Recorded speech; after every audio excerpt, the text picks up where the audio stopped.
আমরা ধ্বনি পরিবর্তনে একটি রীতিকে বহুল ব্যবহার করে থাকি, তা হলো অফিনিহিতি। আজকে আমরা জানবো অফিনিহিতি কাকে বলে এবং অফিনিহিতির উদাহরণ। তার আগে আমরা জেনে নিই অফিনিহিতি শব্দের অর্থ কি এবং অফিনিহিতি এই শব্দ প্রথম ব্যবহার করেছিলেন কে। অফিনিহিতির অপি শব্দের অর্থ হলো পূর্বে বা আগে এবং নিহিতি শব্দের অর্থ হলো সন্নিবেশ বা সমাবেশ, অর্থাৎ পূর্বের সন্নিবেশ বা পূর্বের সমাবেশ বা পূর্বের স্থাপন। তাহলে আমরা বলতে পারি অফিনিহিতি কথার অর্থ হলো পূর্বে স্থাপন করা।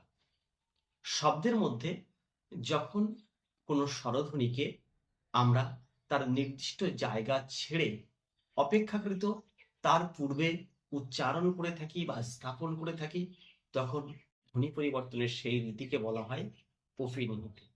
সাধারণত অফিনিহিতে হ্রস্বই এবং হ্রস্ব উ এই দুটি স্বরধ্বনিকে স্থাপন করা হয়। তবে জফলা এবং ক্ষীয়র ক্ষেত্রেও এটা করা হয় এবং সেক্ষেত্রে হ্রস্বই এবং হ্রস্ব উটি ব্যবহার করা হয়ে থাকে। যেমন কোরিয়া থেকে কইরা, চারি থেকে চাইন, কালী থেকে কাইন, সত্য থেকে সৈত্য বা রাক্ষস থেকে রাইখস, এগুলো সবই হলো অভিনিহিতির উদাহরণ। এবং অভিনিহিতি শব্দটি প্রথম ব্যবহার করেন ভাষাচার্য সুনীতি কুমার চট্টোপাধ্যায় মহাশয়। Thank you. Thank you so much.